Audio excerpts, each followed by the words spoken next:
diferença fundamental consiste em que o primeiro se inspirava no amor, associado ao respeito pela liberdade natural do homem, únicos princípios em que se pode estrear uma união verdadeiramente fecunda e solidária entre todos eles, e, considerando a transitoriedade desta vida, focalizava na imortalidade as suas aspirações, ao passo que o outro, materialista e irreligioso, inspira-se nos ódios de classes, que erige mesmo em bandeira de combate, e, banindo toda preocupação imortalista, fez da vida presente e da apropriação dos bens efêmeros que lhes são peculiares a finalidade do destino humano.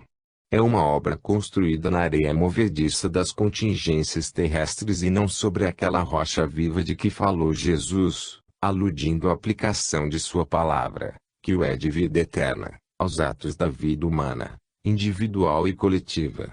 Obra do Anticristo, que visa perpetuar a divisão entre os homens, alimentando-lhes as paixões inferiores, enquanto o comunismo, ou melhor, o socialismo cristão, que há de ser um dia a forma definitiva de sua organização econômica e política, tende a reuni-los em um largo espírito de verdadeiro cooperativismo fraternista, sem odiosas exclusões. O núcleo constituído pela primeira geração cristã é certo que não passou de um esboço rudimentar, em sua feição particularista, sem nenhuma repercussão na esfera político-administrativa, em cuja atividade, ao demais, estavam excluídos de participar aqueles imediatos continuadores de Jesus, em sua quase totalidade pertencentes à nação judaica, reduzida à mera tributaria do Império Romano onipotente, mas, tendo começado pela abolição voluntária, a tanto equivalente à alienação, que efetuavam, da propriedade territorial, justamente considerada apropriação criminosa de um bem comum a todos, representou por isso mesmo, na singeleza de seus moldes, um precedente exemplificador do que hão de ser, no futuro, as sociedades humanas organizadas segundo os enobrecedores princípios do Evangelho. Mais tarde veremos como as largas doações de terras, pelos imperadores romanos feitas ao papado, contribuíram para precipitar a decadência do cristianismo, convertendo-o progressivamente numa instituição de caráter acentuadamente mundano, em contraposição aos desígnios de seu divino instituidor, que lhe havia traçado altruística diretriz, formalmente proclamando: meu reino não é deste mundo. Por agora cumpria apenas indicarmos a origem cristã da grande reforma social, que os turbulentos pregoeiros de nossos dias se esforçam em levar à prática, não somente renegando essa origem, mas promovendo guerra de extermínio à doutrina em cujos princípios se inspiraram os seus primeiros, desinteressados realizadores. Encerremos, pois, aqui este parêntese e prossigamos na enumeração de alguns dos mais significativos episódios que assinalaram a incoercível marcha do Evangelho, rumo do Ocidente, sobretudo no que se refere aos lances de heroísmo praticado pelos seus destemerosos portadores e tanto haviam de contribuir para sua edificante e gloriosa consolidação. Multiplicavam-se as conversões de gentios e judeus, entre estes contando-se mesmo sacerdotes do mosaísmo, não servindo às perseguições, como a primeira levada a efeito em larga escala contra a família cristã, logo após a sumária execução de Estevão, seguida a breve trecho da de Tiago, morto à espada por ordem de Herodes, senão para ampliar cada vez mais a difusão da ideia, à semelhança de grãos maduros que um vento impetuoso dispersa para longe. É assim que, lançados fora de Jerusalém, segundo referem os Atos, pela tribulação que houve por causa de Estevão e terá provavelmente sido mencionada na história, como ocorrida no ano 42, movida por Agripa, sobrinho de Herodes, o qual, chegado a Jerusalém, ganhou a simpatia dos seus compatriotas perseguindo os cristãos e restabelecendo os antigos costumes, se encaminharam os discípulos, Fenícia, Chipre e Antioquia, permanecendo um ano inteiro nessa última cidade, onde pela primeira vez foram chamados cristãos. Ali se lhes reuniu Paulo, que Barnabé, homem bom e cheio do Espírito Santo e de fé, havia expressamente ido buscar o Tarso, para o secundar na propaganda. Porque, compartilhada embora a tarefa por outros valorosos companheiros, como Filipe, João ou Marcos, Timóteo, Silas, além de, inicialmente, João e Pedro, que era o mais acatado no colégio apostólico por sua autoridade moral, intimamente vinculada ao prestígio decorrente da privança que desfrutara junto ao Mestre, é sobretudo em torno da singular figura do apóstolo dos gentios e graças ao seu infatigável espírito de organização e de iniciativa que se opera o grande movimento de proselitismo, do mesmo modo que se lhe devem os primeiros desenvolvimentos éticos da doutrina, expressos nas 14 epístolas endereçadas aos crentes das principais cidades em que aprofundaram raízes a ideia cristã, desde os coríntios aos romanos, aos quais transmite sucessivamente os ensinamentos e exortações de grande iniciado, que viera a ser. Indicar, pois, sumariamente, como nos propomos, a sua trajetória, inçada de vicissitudes, em direção a Roma, arvorando na palavra, nas atitudes e na ação as transfiguradoras promessas do Evangelho, é indicar a marcha da própria ideia naquele predestinado rumo. De Antioquia, acompanhado de Barnabé, encaminha-se Paulo a Iconia e, em seguida, a Listra, onde, por instigação de alguns judeus, é apedrejado e deixado por morto fora da cidade. Levantando-se, porém, tanto que rodearam os discípulos, ali volta novamente, para, no dia imediato, empreender, ainda com Barnabé, mais um turno de evangelização, com escalas em Derbe na Panfilha, depois de atravessar a Pisídia, demorando-se em Perga, a anunciar a palavra, descendo em seguida a Thalia, dali outra vez navegando rumo de Antioquia, para regressaram juntos a Jerusalém. E assim, sucessivamente, percorrendo as principais cidades em que o seu entusiasmo comunicativo ora estimulava os crentes à perseverança e multiplicava o número dos prosélitos, ora provocava reações violentas, como na cidade macedônica de Filipos, em que açoitado e preso com Silas, que então o acompanhava, prossegue no indefeso apostolado, visitando repetidamente Coríntio, Éfeso, Tessalônica, Mileto, Bereia e Atenas, em cujo Areópago prega o Deus desconhecido, surpreendendo os amáveis cultores do ateísmo, com a originalidade e arrojo de sua doutrina e atitudes. De regresso mais uma vez a Jerusalém, depois de haver enviado à Macedônia os discípulos Timóteo e Erasto e de haver novamente evangelizado não somente ali, mas na Grécia em Tiro e Cesareia, envolvido na mais grave sublevação, eu havia de compelir, pelas tumultuárias vicissitudes de que se revestiu, a culminância providencial do seu apostolado.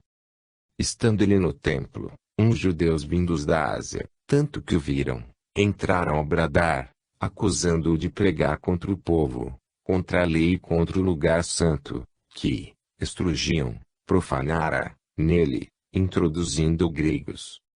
Alvoroçou-se toda a cidade, a narrativa dos atos é expressiva, e houve ajuntamento do povo, e agarrando a Paulo, o arrastaram para fora do templo. E imediatamente foram fechadas as portas. E, procurando eles matá-lo, o tribuno da corte foi avisado de que toda Jerusalém estava amotinada, e este, levando logo soldados e centuriões consigo, correu a eles, os quais, tendo visto o tribuno e os soldados, cessaram de espancar a Paulo. Então, chegando-se o tribuno, o prendeu e ordenou que fosse acorrentado com 2 cadeias e perguntou-lhe quem era e o que havia feito. Na multidão uns gritavam de um modo, outros de outro, e não podendo, por causa do tumulto, saber a verdade, mandou eu fosse Paulo recolhido à cidadela. Ao chegar às escadas, foi ele carregado pelos soldados, por causa da violência do povo, pois a multidão o seguia, gritando, mata-o. Em vão tentou Paulo defender-se, com permissão do tribuno arengando ao povo, que citado cada vez mais exigia a sua morte. Recolhido à cidadela, escapou de ser açoitado, graças a ter invocado a sua qualidade de cidadão romano, com que logrou, dali em diante, a proteção do tribuno, que não somente lhe garantiu ainda uma vez a vida, quando no dia seguinte o mandou, já livre, mas escoltado, apresentar ao sinédrio, como sobretudo, informado de uma cilada que ao intrépido apóstolo os preparavam os judeus, o enviou logo depois, com uma carta de recomendação, a Félix, governador de Cesareia, fazendo-o acompanhar de numerosa escolta de infantaria, lanceiros e cavalaria. Ali permaneceu Paulo durante 2 anos, constrangido em sua liberdade, até que, substituído Félix pelo novo governador, Pórcio Festo, ao ser perante este acusado pelos judeus, que haviam para esse fim descido de Jerusalém, terminou sua contestação apelando para o César. Dias depois, conduzido à presença do rei Agripa, que fora a Cesareia saudar o novo governador, teve Paulo ocasião de, perante ele, articular com vigor a própria defesa, fazendo uma eloquente síntese do seu apostolado. E teria sido imediatamente posto em liberdade, no consenso uniforme daqueles magnatas, se não tivesse apelado para o César.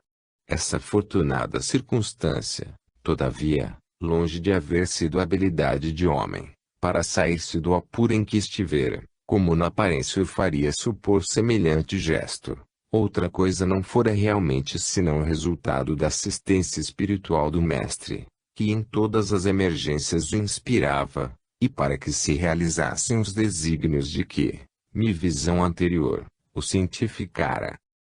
Referem, com efeito, os atos que, na noite imediata ao seu encarceramento, 2 anos antes, em Jerusalém, o Senhor apareceu visivelmente a Paulo e, pondo-se ao seu lado, lhe disse: tem bom ânimo, pois assim como deste testemunho de mim em Jerusalém, importa que também o des em Roma. Ordenada, portanto, a partida do intimorato apóstolo para a Itália, com alguns outros presos, sob a guarda de um centurião, foi empreendida a memorável e acidentada a viagem, ao começo com boa fortuna até o porto de Mirra, dali em diante, porém, convertida em adversa, acossado que foi por temporais o veleiro, para que ali haviam sido transbordados, e que veio a sossobrar em frente à ilha de Malta, onde tiveram de permanecer 3 meses, mas dando a essas mesmas vicissitudes ocasião a que Paulo patenteasse a clara evidência de seus dons e desse testemunha do poder divino, que incessantemente o sustentava. É assim que, ora advertiu o piloto dos perigos da travessia, prosseguida em inoportuna ocasião, não obstante a aparência favorável do tempo, logo tornado borrascoso, ora reanimava os companheiros na angustiosa emergência do naufrágio, assegurando, tranquilizado por suas visões, que nenhum seria vitimado, mas só haveria perdas materiais, o que, de fato, se verificou. Ora, durante a estadia em Malta, efetuava numerosas curas, aplicando unicamente as mãos sobre os enfermos. Embarcados num terceiro navio, que os conduziu a um porto da península, chegou Paulo finalmente a Roma. Ali já encontrou sem dúvida em germinação a ideia cristã, que em sua impalpável irradiação o havia precedido, como se infere claramente da própria narrativa dos Atos, que alude a alguns irmãos, com que travara conhecimento no trajeto para a cidade eterna, e alguns outros que o foram receber, conduzindo-o até a praça de Apio e as 3 Vendas. Mas a sua presença ali, como a sua permanência durante 2 anos em um aposento alugado, onde recebia todos os que vinham ter com ele, pregando o reino de Deus e ensinando as coisas concernentes ao Senhor Jesus Cristo, seriam, consoante mesmo os desígnios do alto, aquele dimos, indispensável coroamento da dupla obra de evangelização e de organização a que o seu verbo iluminado imprimira estrutura e diretrizes, que reclamavam, para sua plena eficiência, fossem rematadas naquele amplo teatro da então capital do mundo. O primeiro, pois, dos grandes milagres porque se havia de caracterizar o cristianismo, em sua conquista gradual do mundo, se operara a doutrina do obscuro filho do carpinteiro, justiçado entre dois malfeitores pelo inaudito crime de amar os homens e lhes ter vindo oferecer as leis de redenção por esse mesmo amor, irradiara da Palestina escravizada e, transmitida de boca em boca e de coração a coração, penetrara, antes de decorrido meio século, no seio da metrópole dominadora. Propagada ao começo, numa sombra aparentemente vegetativa, entre os oprimidos e desprezados pelo patriciado gozador e fato, não tardaria em conquistar todas as classes sociais e ser posta em trágico relevo, mercê das violentas perseguições movidas pela ferocidade dos Nero e Domiciano, que outra coisa de fato não lograram senão intensificar-lhe a vitalidade, acrescentando-lhe a própria força de incoercível expansão à auréola santificadora do martírio. Serviu de pretexto a primeira dessas perseguições em massa o incêndio posto à cidade por ordem de Nero, o artista das monstruosidades, que, para afastar de si a responsabilidade do inominável atentado, lembrou-se de atribuí-lo aos cristãos. Primeiramente, refere um historiador, os sicários do imperador prenderam muitas pessoas suspeitas de aditas à seita incriminada e as amontoaram num cárcere que, já de si, era um suplício. Confessaram a sua fé, e a confissão foi interpretada como prova de ódio ao império e os seus deuses, aos seus soberanos. Essas prisões acarretaram outras. A autoridade descobriu nas camadas inferiores da população uma sociedade com vastas ramificações, com prosélitos numerosos, e assustou-se. As doutrinas dos cristãos, criticadas pelo politeísmo e pelo cesarismo, pareceram subversivas, odientas. Tal foi a opinião de homens esclarecidos, como Tácito e Suetônio. Se os confessores do Cristo não tinham incendiado Roma, eram pelo menos uma praga que ameaçava devastar o mundo romano. Nero achou-se apoiado pela opinião pública quando votou aos suplícios os partidários da nova malfazeja superstição. Quase todos os cristãos presos, descreve por sua vez Ernesto Renan, eram humilhores, homens do nada. O suplício desses desgraçados, quando incriminados de lesa majestade ou de sacrilégio, consistia em serem entregues às feiras ou queimados vivos no anfiteatro, depois de cruéis flagelações. Uma das particularidades mais hediondas dos costumes romanos era converterem o suplício em festa, e o morticínio em divertimento público.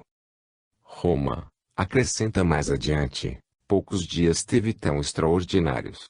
O Ludus Matutinus, consagrado aos combates de animais, viu um prestito indescritível.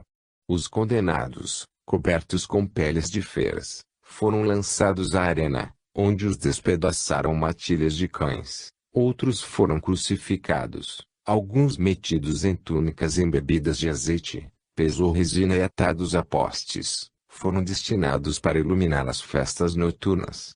Quando declinou o dia, acenderam-se esses fachos vivos.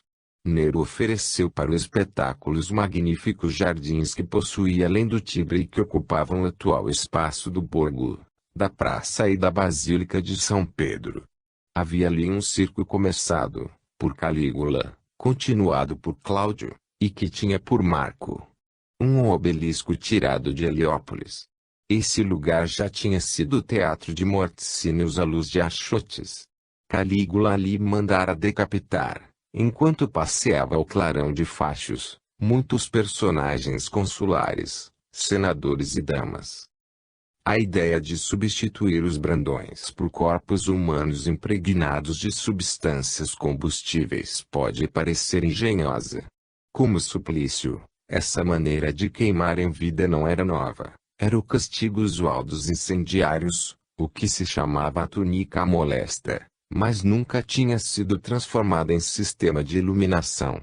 À luz dessas hediondas tochas Nero, que tinha posto em moda as corridas noturnas, apresentou-se na arena, ora confundido com o povo e vestido de jockey, ora guiando um carro e provocando aplausos. Houve contudo alguns sinais de compaixão. Mesmo os que julgavam criminosos os cristãos e reconheciam terem merecido a morte, se horrorizaram com tão cruéis divertimentos. Os homens sensatos teriam desejado que se fizesse unicamente o que a utilidade pública exigia, que se limpasse a cidade de homens perigosos, mas que não parecesse que se sacrificavam culpados à ferocidade de um só. E, depois de outras minuciosas e não menos impressionantes descrições, comenta Renan, assim se exordiou esse poema extraordinário do martírio cristão, essa epopeia do anfiteatro, que havia de durar 250 anos e da qual saíram o enobrecimento da mulher e a reabilitação do escravo. As perseguições não foram, todavia, prosseguidas sistematicamente desde logo, mas interrompidas e recomeçadas a espaços, consoante os instintos ferozes ou benignos dos imperantes. É assim que, depois da chacina do ano 64 a, que nos referimos, ordenada por Nero, houve uma trégua até o reinado de Domiciano, 81 a 96, o Nero Calvo, que aterrou com o seu delírio sanguinário a população de Roma. Foi sob o reinado de Trajano, 98 a 117, que começaram as perseguições sistemáticas, inteligentes, políticas. O imperador que se propuser a restabelecer a legalidade, observa o já iludido historiador, não podia perdoar atentados contra a fé religiosa. O patriota devia forçosamente ser rigoroso para com associações de caráter cosmopolita. Foi então que a doutrina de Jesus pareceu condenada, na pessoa de seus intrépidos confessores, a um completo e sistemático aniquilamento.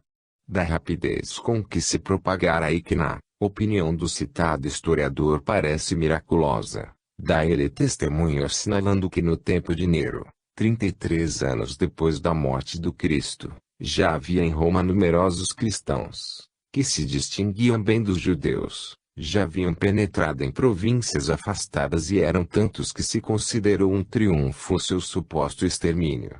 E acrescenta, Luciano achou o ponto, a sua pátria, inçado de epicuristas e cristãos. Cerca do ano 80 queixava-se Plínio de estarem desertos os templos, as vítimas sem compradores, e acusava desse estado de coisas a superstição cristã, espalhada até nas choupanas e nos vilarejos.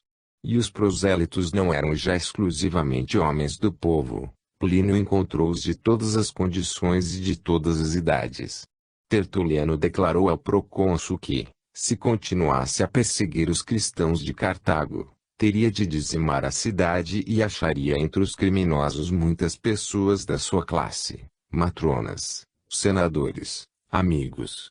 O edito do imperador Valeriano supõe a conversão de senadores, cavaleiros romanos e senhoras de alta hierarquia. Para aniquilar, pois, a doutrina do Senhor, considerada uma perigosa superstição, toda sorte de violências pareceu legítima. Dado o exemplo das perseguições aos cristãos por um imperador como Trajano, não mais foi possível fazê-las cessar de todo.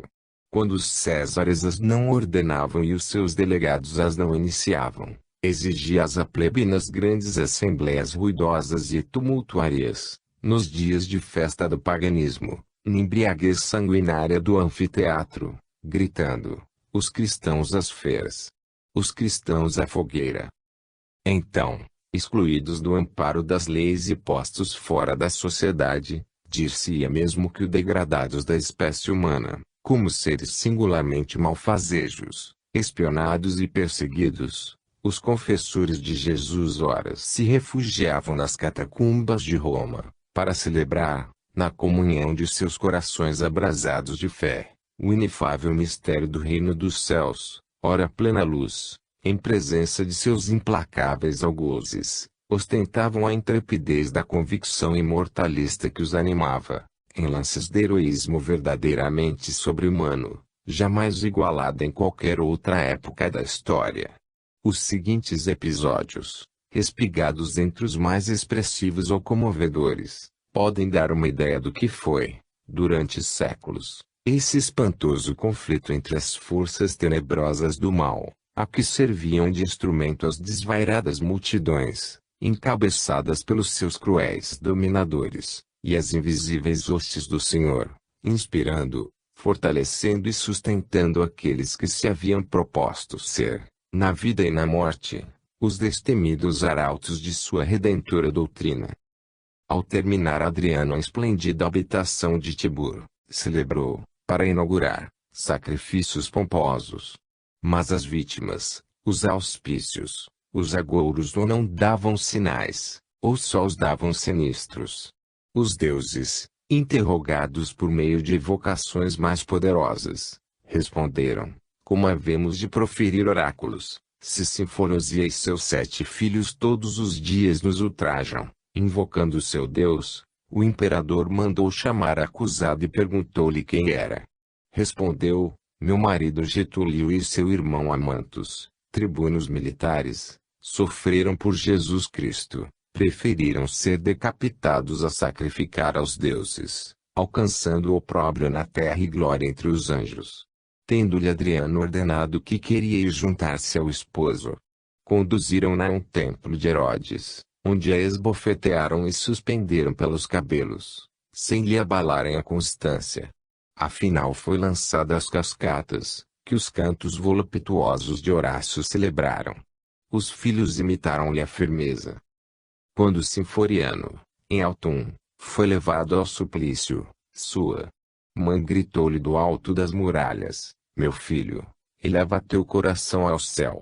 Não perdes a vida, vais trocá-la por outra melhor. Felicidade, matrona de nascimento ilustre, também exortou os filhos a morrerem corajosamente, e assistiu à sua execução, para logo depois os seguir. O ministro das perseguições de Valens, em Edessa, perguntou a uma mulher, aonde corres com tanta pressa? A igreja. Não sabes que serão mortas quantas pessoas lá estiverem? Por isso vou. E essa criança? Quero que também ela participe do martírio. Durante a perseguição de Diocleciano o pequeno de 7 anos chamado Barulas confessou Cristo e recusou-se a adorar outro Deus. O juiz o mandou açoitar até escorrer sangue, em presença da mãe, que, intrépida, quando já os espectadores choravam, o exortava à constância. Quando o viu condenar à morte, levou-o ela própria ao lugar do suplício e o entregou ao carrasco. Depois estendeu o vestido para lhe receber o sangue e a cabeça, que levou consigo. Orila, menino de Cesareia, tinha sempre nos lábios o nome de Jesus, por isso começaram a odiá-lo outras crianças da sua idade e o próprio pai o expulsou de casa, deixando-o sem socorro. O juiz o chamou à sua presença e experimentou afagos e ameaças, mas só lhe arrancou estas palavras: as repreensões me alegram, porque Deus me louvará, expulso de minha casa, tem outra melhor. Nem a vista da fogueira o intimidou, e morreu resignado. É tradição que no tempo de Diocleciano toda a legião tebana sofreu martírio no Valais, defronte da majestosa cascata de Pissavache, por não ter querido perseguir os cristãos. Somos soldados, disseram, e de vós recebemos soldo, mas recebemos de Deus a vida e devemos conservá-la inocente. Quereis que usemos das espadas contra o inimigo?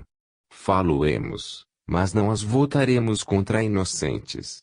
Temos armas nas mãos e, todavia, não vos opomos resistência alguma, porque preferimos morrer imaculados a viver perjuros.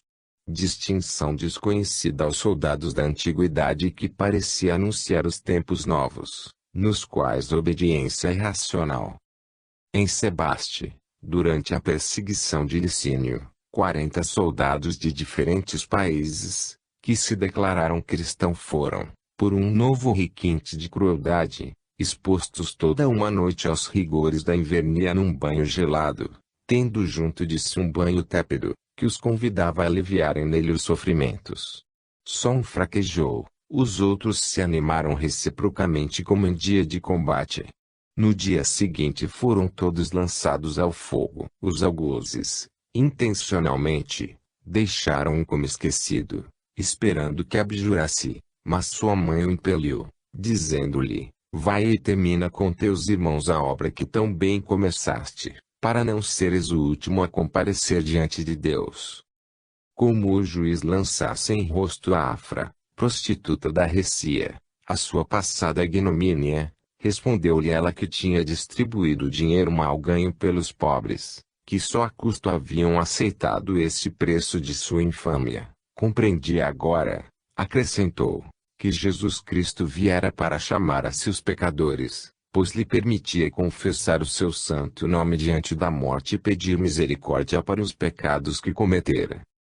Potamiana, formosíssima escrava egípcia, foi denunciada como cristã pelo Senhor, a cujas solicitações Lubricas resistira. O prefeito Áquila não se pejou de desempenhar um papel ignóbil, insistindo com ela para ceder. Repelido, condenou-a a ser mergulhada em pez fervente, depois de violada pelo carrasco. Potamiana suplicou-lhe que a poupasse a esse maior suplício, pela vida do imperador. Dizia-vos peço, vos suplico não me deixeis despir e expor nua, antes me mergulhem a pouco e pouco na caldeira, coberta com os meus vestidos. 7 virgens de Aneira, respeitáveis pelos anos e pela santidade, antes de serem afogadas, foram expostas aos insultos de uma chusma de libertinos.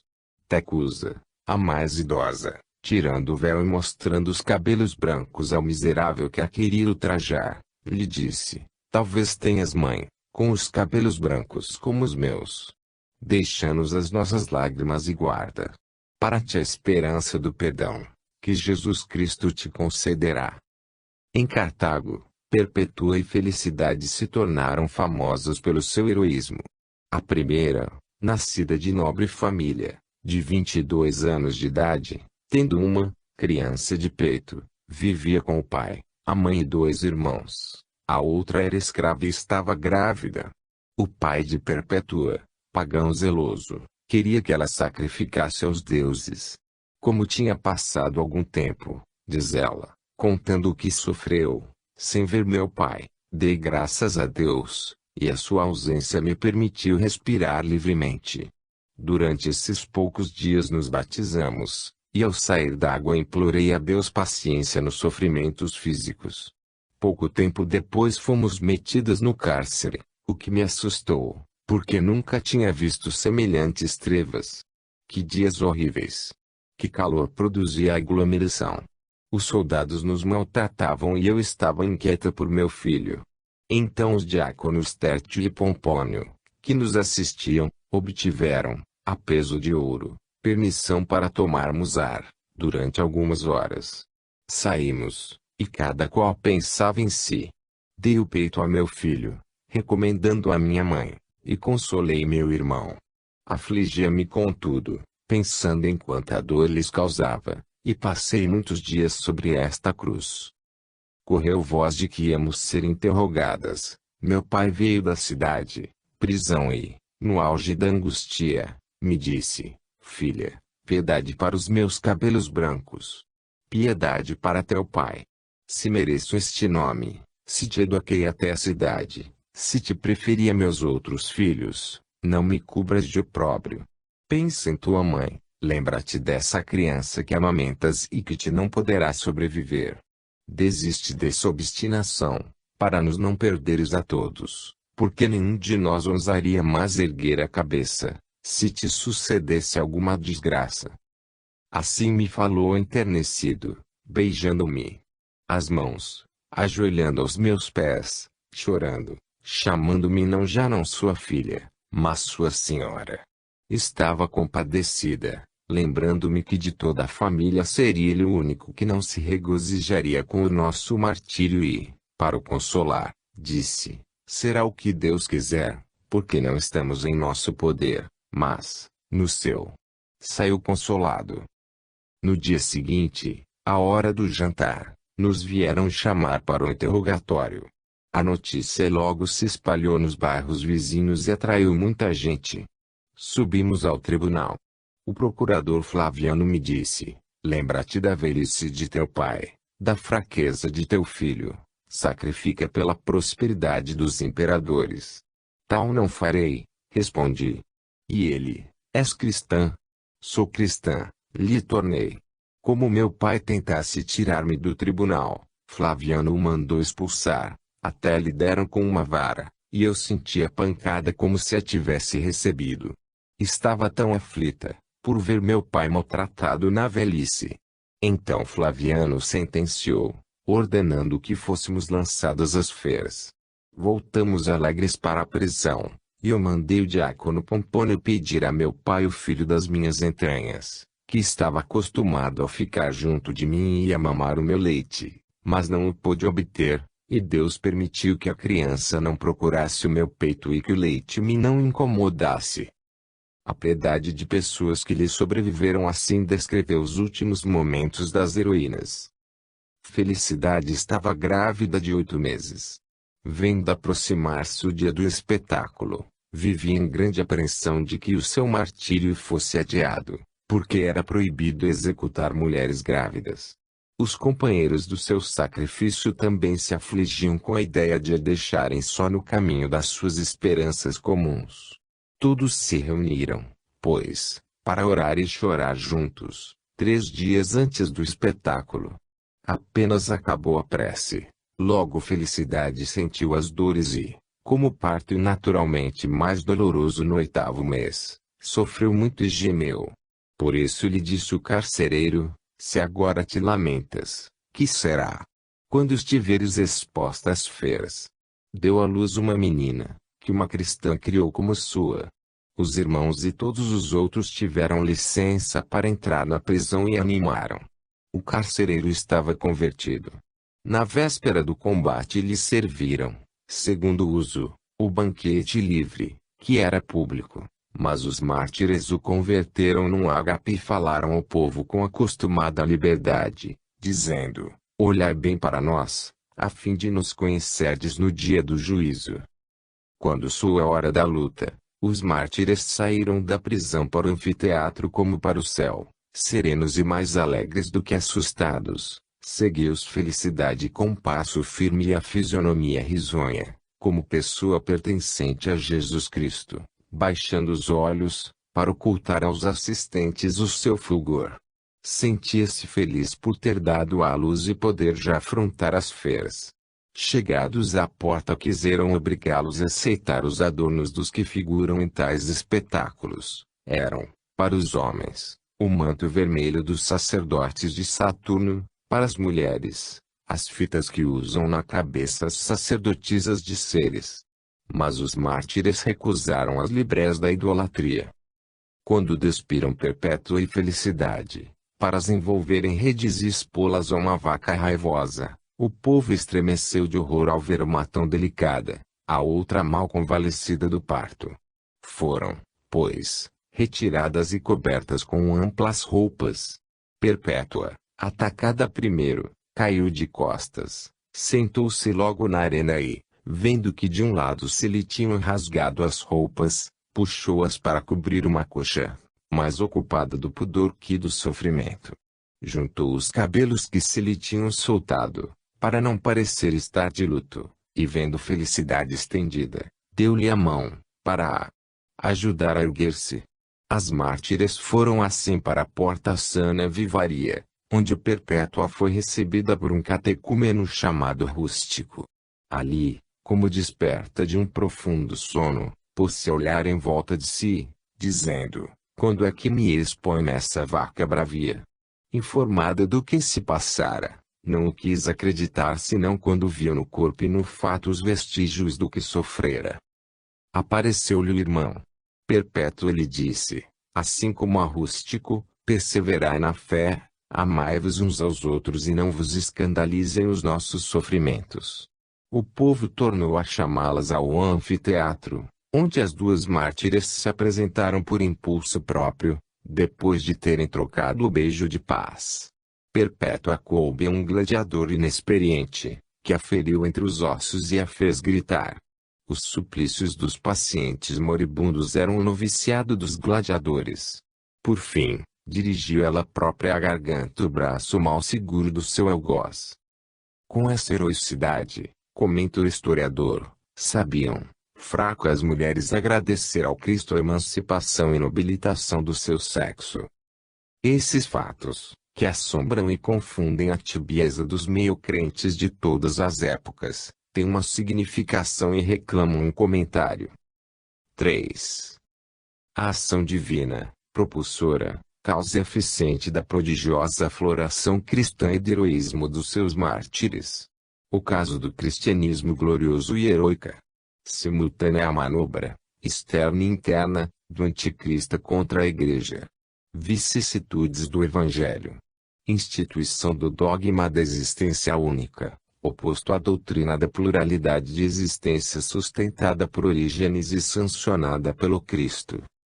Depois de assinalar e reconhecer que o cristianismo, logo no curso do primeiro século, se propagou com rapidez que parece miraculosa, César Cantu, pesquisando as causas históricas desse fenômeno em sua dupla irradiação, isto é, assim nas classes elevadas e cultas da sociedade romana, como no ânimo da plebe, julga encontrar-lhe suficiente explicação, de um lado, no ambiente social criado no império por suas instituições e métodos políticos, por suas leis e costumes e, do outro, no estado de espírito gerado na massa popular pelos excessos de tirania, compressores de instintivas aspirações latentes, que o tornavam sumamente receptivo às sedutoras promessas do Evangelho.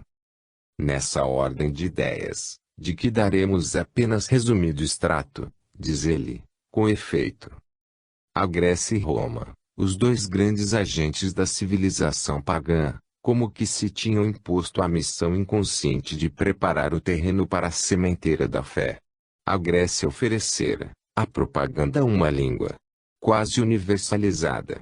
Roma derruíra as barreiras que separavam as raças e as nações, suprimiram e enfraquecem as robustas individualidades políticas e religiosas, facilitam as comunicações e, com elas, a transmissão das ideias e dos sentimentos, datam o mundo com instituições tolerantes.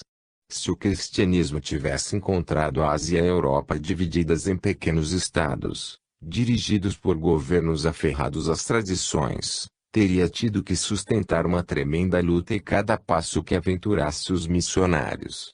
Se existissem ainda os cultos nacionais radicados nos espíritos e defendidos pelas corporações sacerdotais, que, como no Egito por exemplo, tinham sido verdadeiros centros da vida social, ser-lhe-ia mister, para se expandir, não já a força que move, mas a que transforma. Bastaria a Judeia dos profetas e dos macabeus para o cingir num círculo de ferro. Felizmente, porém, observa, o que os apóstolos inermes de Jesus precisariam destruir da velha sociedade, haviam destruído o império com a sua política, com o seu direito civil, com o seu indiferentismo religioso, até com a devassidão dos seus costumes. É mais fácil passar da incredulidade à crença do que mudar de crenças, havendo como há no espírito humano uma propensão inata para crer. E logo adiante, os velhos deuses tinham desabado dos altares, pior ainda, tinham se profanado e envelhecido com a companhia dos Neros e dos Calígulas. Luciano cuspia para o Olimpo, e havia muitos Lucianos, senão no talento, na descrença.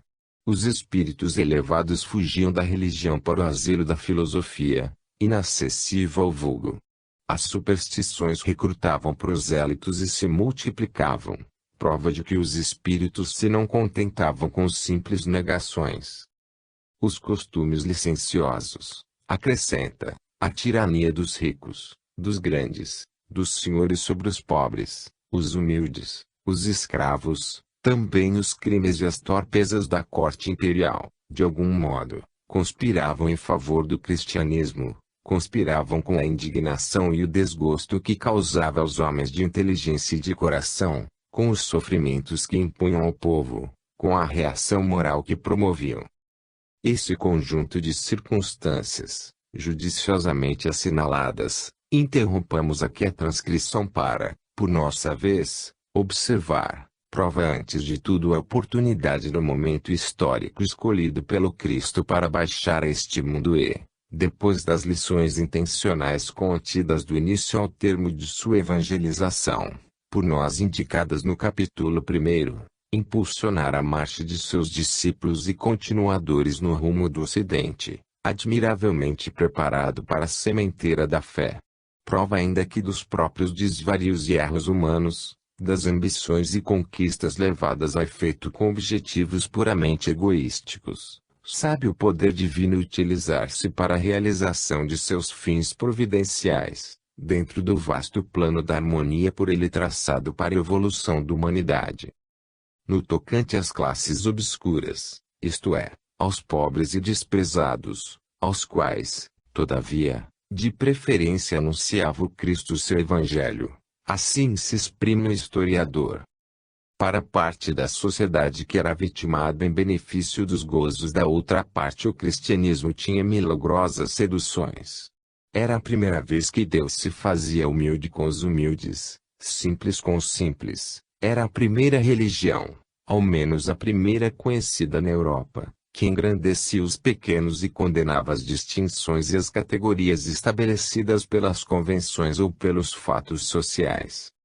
Qual seria o escravo, adverte, que se não sentiria propenso a acreditar que era igual, se não superior, ao tirano, que dispunha da sua personalidade, perante um juiz e uma lei de profunda sabedoria?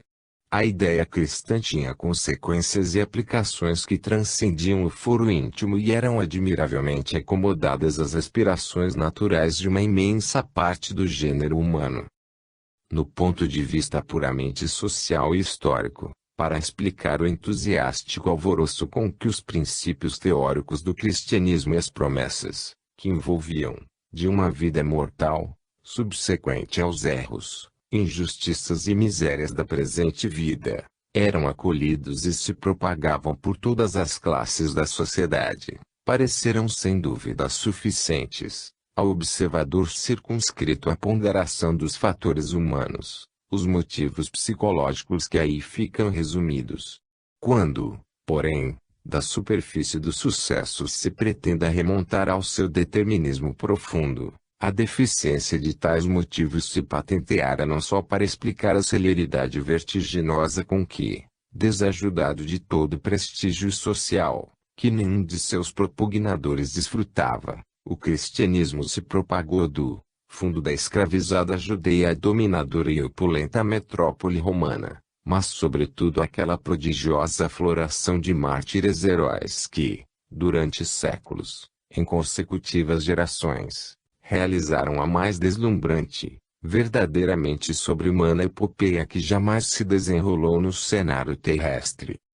Não eram seres vulgares aquelas criaturas que, abrasadas de fé transfiguradora, desafiavam todas as potências humanas, caminhavam intrépidas para a imolação e se sobrepunham mesmo, algumas vezes, ao mais elevado instinto, como o da maternidade, que enobrece e sublima nossa espécie, para dar testemunho de sua fidelidade ao Cristo, Salvador e Mestre, nem agiam desamparadas do influxo divino ao entregar a própria vida ou a vida, ainda mais preciosa, de seus filhos em holocausto à ferocidade dos homens, unicamente preocupadas com o beneplácito de Deus.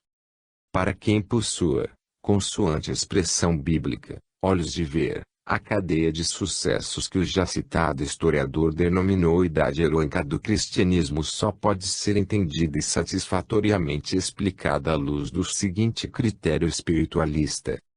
As gerações humanas, filiadas embora umas às outras segundo as leis da biologia, a cuja luz se explicam os fenômenos de hereditariedade e atavismo, são antes de tudo constituídas por espíritos nos mais variados graus de evolução, tendo todos o mesmo objetivo, aperfeiçoar-se, mediante os trabalhos, sofrimentos e experiências terrestres, nem sempre contudo, em consequência da complexidade dos fatores externos que sobre elas operam, cósmicos, geográficos, climatéricos, econômicos, etc. mas sobretudo em virtude da preponderância das forças adversas espirituais, de que iterativamente nos temos ocupado e nos ocuparemos no desenvolvimento deste estudo e em cuja apreciação reside, mesmo, o seu eixo central, nem sempre, dizemos, logrando com segurança orientar-se no sentido de preencher satisfatoriamente aquele objetivo providencial, no rumo de ascensão contínua, que, só a partir de um certo grau de maturidade espiritual, se verifica. Relativamente à constituição do mundo antigo, na fase histórica a que nos estamos reportando, as populações do Ocidente, à parte os povos bárbaros, que representavam uma reserva de espíritos, até certo ponto, primitivos, destinados contudo à renovadora irrupção, que mais tarde fizeram, no período de final deliquescência do Império Romano, apresentavam o espetáculo de uma raça profundamente saturada de materialidade, absorvida exclusivamente na preocupação dos gozos desta vida, sem a noção, elementar sequer, da outra, definitiva e imortal. Eram espíritos, alguns intelectualmente desenvolvidos, entre os quais fulguravam, nas esferas da filosofia e das letras, certos raros exemplares, portadores de genial intuição das verdades superiores, dotados, porém, os que constituíam a grande massa, de instintos subalternos, que denunciavam seu baixo nível evolutivo e os tornavam joguetes facilmente manejáveis pelas forças do invisível. Foi, de mistura com essa vasta escória do gênero humano, de preferência aglomerada na capital do império, que o Cristo, não anunciara a ele: eu vos envio como cordeiros entre os lobos. Para o tormentoso e glorificador prosseguimento de sua obra redentora, fez baixarem as legiões de espíritos escolhidos, que formaram as gerações cristãs dos 3 primeiros séculos, incumbidos de levantar bem alto, naquelas renhidas pelejas contra as agressivas trevas morais, em que o mundo jazia amortalhado, o sacrossanto lábaro da cruz.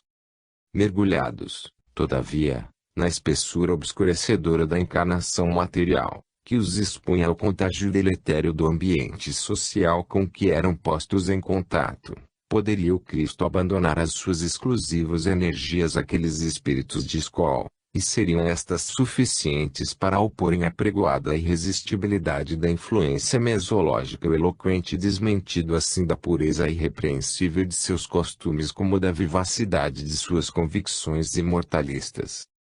Era, pois, tutelar e vigilante, o Espírito do Senhor Jesus que, ora diretamente, ora por intermédio de seus angélicos mensageiros, não somente inflamava a fé naqueles corações fiéis, mas, na hora suprema da glorificação pelo martírio, tornando-os impermeáveis às torturas morais ou físicas, os transportava em lances de sobre-humana heroicidade, que bastaria para converter em massa todas as populações espalhadas nas diferentes províncias do império e da sua própria capital, se sobre elas não pesasse, com a peculiar fragilidade e as propensões materiais, oriundas de seu inferior desenvolvimento espiritual, a sombra funesta do anticristo e de seus auxiliares tenebrosos. Ilustrações daquela ação divina propulsora.